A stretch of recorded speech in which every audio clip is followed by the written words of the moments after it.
என்னுடைய நெருங்கிய உறவு பையன் தொலைபேசியில் அழைத்தான். 13 வயதான அவன் குரலில் நடுக்கம் தெரிந்தது. அத்தை, 4500 ரூபாய் உடனே அனுப்புங்க என்றான். நான் முதலில் ஏதோ ஒன்றை வாங்கப் போகிறான் போலும் என்று தான் நினைத்தேன். ஆனால் அவன் தன்னுடைய நண்பனின் UPI ஐடிக்கு பணத்தை அனுப்ப சொன்னான். அது எனக்கு சந்தேகத்தை கிளப்பியது. 13 வயது பையனின் நண்பன் வங்கியில் கணக்கு வைத்திருக்கிறானா, அவனுக்கு UPI ஐடி இருக்கிறதா என்று யோசித்தேன். நான் மறுத்த பொழுது கதை மாறியது. போலீஸ் அவனை பிடித்திருப்பதாகவும் விடுதலையாவதற்கு பணம் கட்ட வேண்டும் என்றும் சொன்னான். நான் ஹலோ, நானே லாயர், போனை அந்த போலீஸிடம் கொடு, நானே பேசுகிறேன், இப்பொழுது எந்த ஸ்டேஷனில் இருக்கிறாய் என்று கேட்டேன். அவன் தயங்கினான், மழுப்பினான், பல முறை மறுத்தான். கடைசியில் உண்மையை சொன்னான். தன் தாயாரின் மொபைல் போனில் அவன் கேம் விளையாடி கொண்டிருந்திருக்கிறான். விளம்பரங்கள் பாப்அப் ஆகிக் கொண்டே இருந்திருக்கின்றன. வின்சோ, ரம்மி, இதை போல ஏதோ ஒன்று. ஆர்வ மிகுதியால் அவன் ஏதோ ஒன்றை கிளிக் செய்து விட்டான்.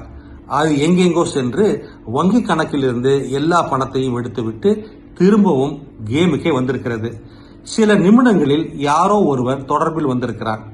உன்னுடைய போட்டோ, வீடியோ எல்லாம் என்னிடம் இருக்கிறது.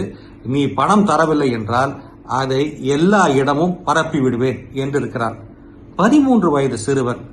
அறியாமையினாலும் விழிப்புணர்வு இல்லாததினாலும் போலீஸ் பிடித்திருக்கிறது என்று சொல்லு, இல்லை உன் அப்பா சுகவீனமாக இருக்கிறார் என்று சொல்லு என்று அவன் ஐடியாவும் கொடுத்திருக்கிறான். நான் அந்த மோசடிக்காரனை தொடர்பு கொண்டு விவரங்களை சேகரித்து புகார் அளித்தேன். ஆனால் ஏற்கனவே நடந்த காரியங்கள் டேமேஜ் செய்துவிட்டன. அந்த பையன் வெளியே வருவதற்கே அஞ்சுகிறான். போலீஸ் எப்பொழுது வந்து தன்னை பிடிக்குமோ என்று பயப்படுகிறான். இது வெறும் சைபர் கிரைம் மட்டுமல்ல, டிஜிட்டல் சிஸ்டத்தின் தோல்வி. பாதுகாப்பை விட விளம்பரங்களுக்கு முக்கியத்துவம் கொடுப்பதால் வரும் ஆபத்து. பெற்றோர்களே, தயவு செய்து உங்கள் பிள்ளையிடம் ஆன்லைன் பாதுகாப்பு குறித்து பேசுங்கள். தலைவர்களே, விளம்பரங்களுக்கு எவ்வளவு முக்கியத்துவம் கொடுக்க வேண்டும் என்பதற்கு கொள்கை முடிவு, அதாவது பாலிசி டிசிஷன் எடுங்கள். அனைவரும் விழிப்பாக இருக்க வேண்டியது அவசியம். அதாவது டெக்னாலஜி காலத்தில் வெறுமனே கதவுகளை பூட்டி வைத்திருப்பது மட்டும் பாதுகாப்பல்ல.